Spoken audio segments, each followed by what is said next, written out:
Assalamualaikum warahmatullahi wabarakatuh. Alhamdulillahirabbil alamin wa bihi nasta'in wa ala umuri dunya waddin. Wassalatu wassalamu ala asrofil anbiya'i wal mursalin wa ala alihi wa sahbihi ajma'in, amma ba'd. Bismillahirrahmanirrahim wa nafa'ana bi ulumihi fid dharaini, amin. Bagaimana kabarnya anak-anak? Alhamdulillah sehat semua ya. Semoga kita selalu ada dalam perlindungan Allah dan selalu diberikan kesehatan oleh Allah Subhanahu wa taala. Amin ya rabbal alamin. Sebelum memasuki pembelajaran, Ibu akan bertanya, minggu kemarin kita belajar tentang apa? Yaitu belajar tentang mukjizat. Nah, sekarang kita lanjut materi tentang pembiasaan akhlak terpuji. Yang pertama ada ikhtiar, tawakal, syukur, sabar, dan qanaah. Ikhtiar. Pengertian ikhtiar secara bahasa yaitu memilih. Secara istilah, ikhtiar adalah usaha sungguh-sungguh seorang hamba untuk memperoleh apa yang dikehendakinya. Orang yang berikhtiar berarti dia memilih suatu pekerjaan, kemudian dia melakukan pekerjaannya dengan sungguh-sungguh agar berhasil dan sukses. Dalam kata lain, ikhtiar adalah berusaha untuk mencapai apa yang diinginkan, tidak berdiam diri dan berpangku tangan apalagi lari dari kenyataan. Adapun dalil dari ikhtiar yaitu firman Allah Subhanahu wa taala dalam Al-Qur'an surat Ar-Ra'd ayat 11 yang artinya, sesungguhnya Allah tidak akan mengubah keadaan suatu kaum sampai mereka mengubah keadaan yang ada pada diri mereka sendiri. Ayat di atas menunjukkan bahwa manusia diperintahkan secara tegas agar sehabis menunaikan sholat, segera berusaha mencari rezeki untuk keperluan diri dan keluarga. Hal ini menunjukkan bahwa manusia akan disukai oleh Allah Subhanahu wa taala bila bertawakal kepada Allah Subhanahu wa taala setelah melaksanakan usaha. Adapun bentuk dan contoh perilaku ikhtiar. Hampir setiap waktu, mulai dari bangun tidur sampai tidur lagi, manusia melakukan ikhtiar dalam kehidupannya. Di antara bentuk-bentuk ikhtiar yaitu yang pertama, bekerja keras dan tidak menggantungkan nasibnya pada orang lain. Yang kedua, rajin belajar walaupun tidak ada tugas dari gurunya. Yang ketiga, memiliki sikap perwira sehingga disukai banyak temannya. Yang keempat, semangat dalam melakukan pekerjaannya. Yang kelima, tidak pernah putus asa dalam menghadapi kesulitan. Adapun contoh-contoh ikhtiar dalam kehidupan sehari-hari yaitu yang pertama, tekun dalam melaksanakan tugas yang diamanahkan terhadap dirinya. Yang kedua, pandai memanfaatkan waktu senggannya untuk hal-hal yang positif. Yang ketiga, jeli melihat peluang. Yang keempat, kreatif. Pembahasan yang kedua yaitu tentang tawakal.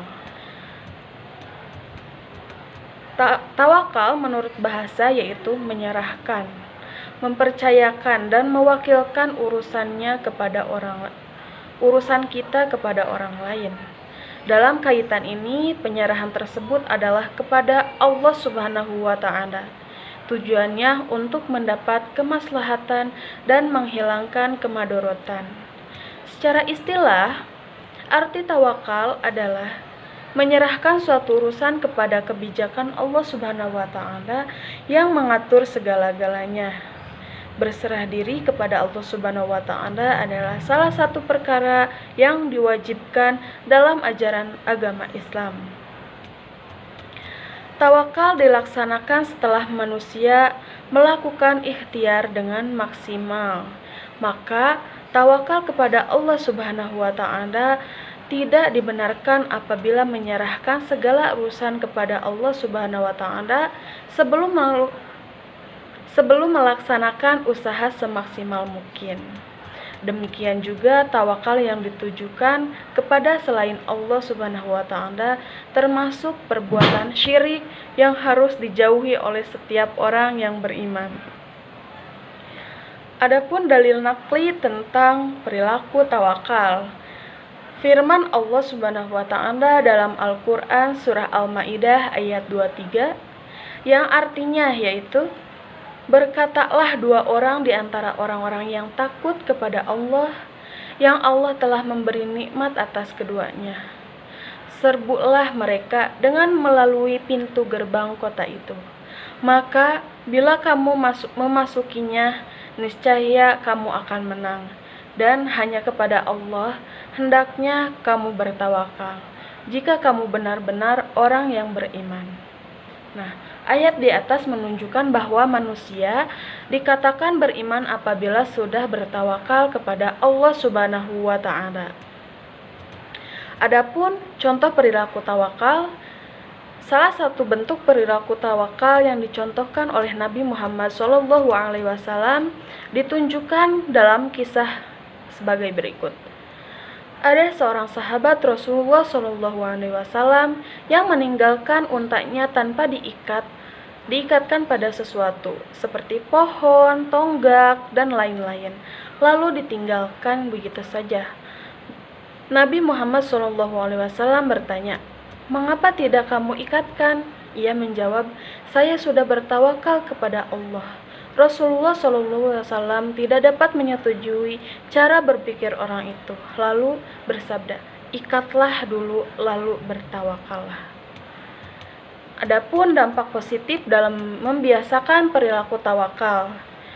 Yang pertama yaitu meningkatkan keyakinan dan keimanan kepada Allah Subhanahu wa Ta'ala. Yang kedua, memperoleh ketenangan dan ketentraman jiwa. Nah, selanjutnya yaitu penjelasan tentang syukur. Bersyukur berarti kita berterima kasih kepada Allah Subhanahu wa Ta'ala atas karunia yang dianugerahkan Allah Subhanahu wa Ta'ala kepada dirinya.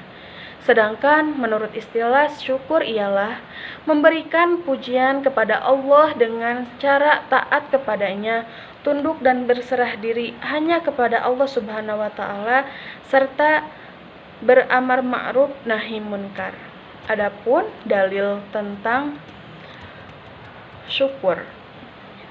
Firman Allah Subhanahu wa Ta'ala dalam Al-Qur'an surat Al-Ankabut ayat 17 yang artinya yaitu, mampu memberikan rezeki kepadamu, maka mintalah rezeki itu di sisi Allah, dan sesungguhnya dan sembahlah Dia dan bersyukurlah kepadanya. Hanya kepadanya lah kamu akan dikembalikan. Adapun bentuk dan contoh perilaku syukur. Seringkali kita sebagai manusia lalai dalam mensyukuri nikmat Allah dan tidak menyadari betapa besar nilai suatu nikmat yang telah dianugerahkan Allah kepada dirinya. Maka dia akan merasakan dan menyadari hal tersebut apabila nikmat itu dicabut dari dirinya. Contohnya adalah nikmat berupa kesehatan jasmani dan juga kesehatan rohani. Adapun ciri-ciri perilaku syukur yaitu yang pertama, tidak pernah mengeluh dalam hidupnya. Yang kedua, selalu mengucapkan alhamdulillah bila mendapatkan nikmat dari Allah Subhanahu wa Ta'ala. Adapun cara bersyukur dibagi menjadi 3 bagian. Yang pertama yaitu bersyukur dengan lisan, yang maksudnya ialah mengakui segala kenikmatan yang telah diberikan oleh Allah Subhanahu wa Ta'ala dengan mengucapkan lafaz hamdalah. Yang kedua yaitu bersyukur dengan badan atau dengan perbuatan, yakni bersikap selalu taat kepada perintah Allah Subhanahu wa taala dan meninggalkan larangannya. Yang ketiga yaitu bersyukur dengan hati, yaitu mengosongkan hati di hadapan Allah Subhanahu wa taala dengan cara konsisten menjaga zikir akan keagungan dan kebesaran Allah Subhanahu wa taala. Adapun dampak positif dalam membiasakan perilaku syukur, yang pertama yaitu ketika kita mendapatkan kenikmatan dari Allah Subhanahu wa taala, kita harus menerimanya dengan ikhlas dan jangan merasa kurang. Yang kedua, memanfaatkan apa yang kita terima untuk memenuhi kebutuhan, bukan untuk memenuhi keinginan.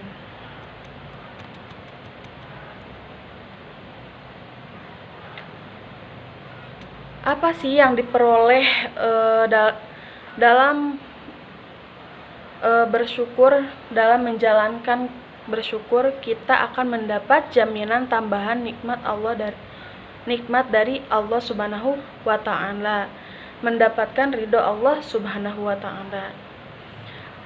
Dari sini, apakah kalian sudah paham apa yang sudah tadi Ibu jelaskan sebelum kita lanjut?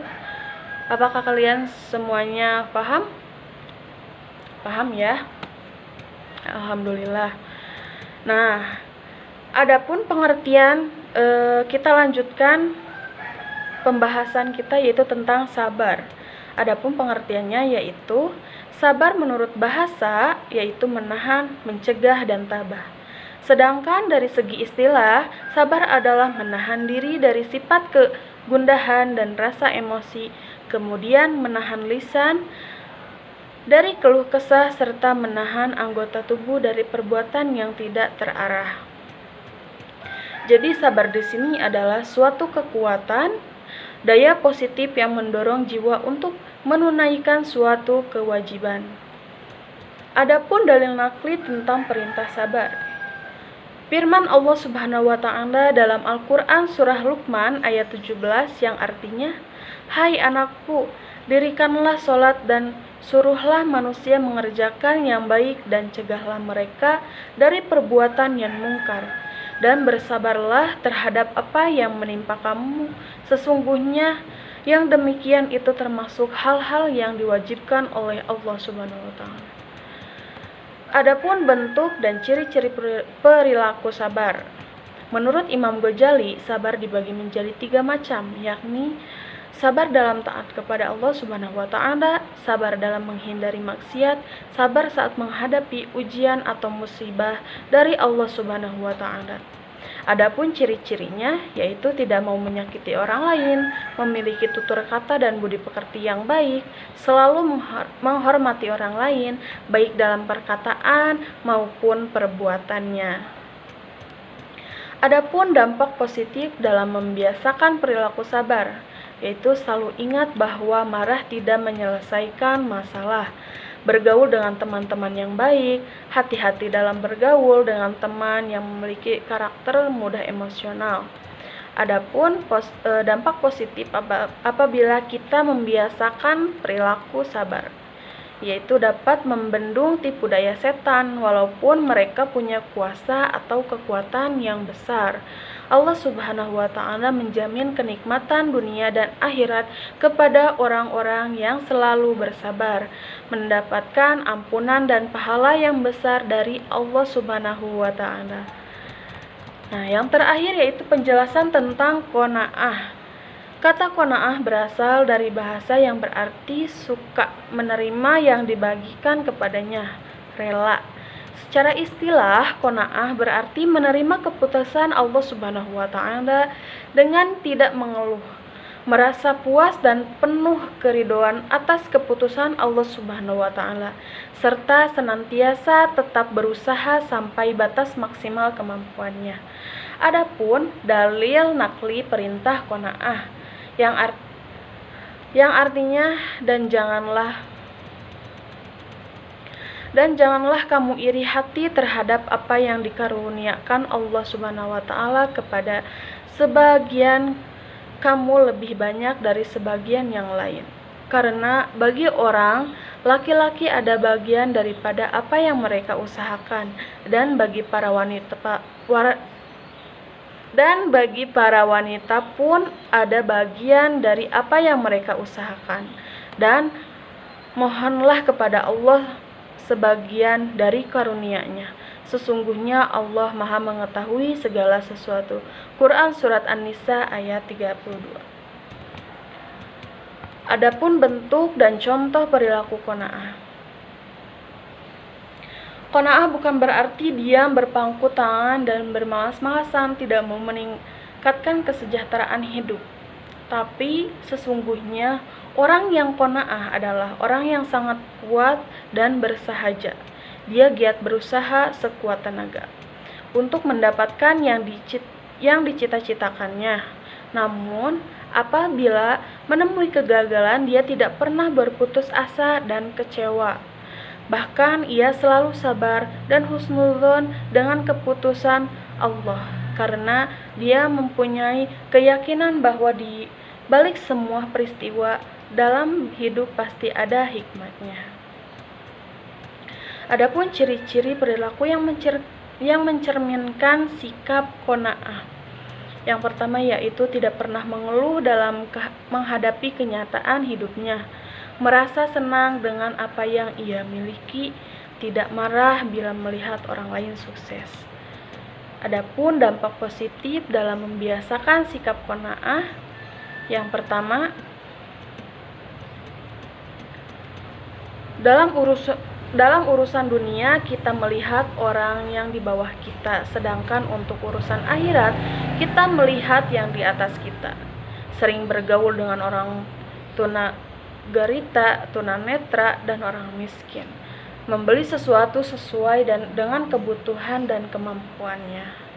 Dampak positif dari perilaku membiasakan sikap qanaah yaitu jiwa dan pikiran lebih tenang karena terbebas dari rasa iri dan dengki.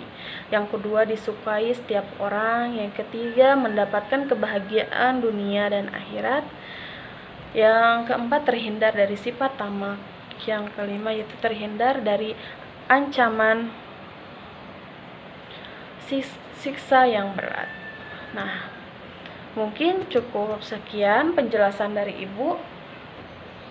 Jadi kesimpulannya yaitu kita harus mempunyai sikap ikhtiar, tawakal, syukur, sabar, qanaah agar hidup kita selalu tenang, bahagia, tentram.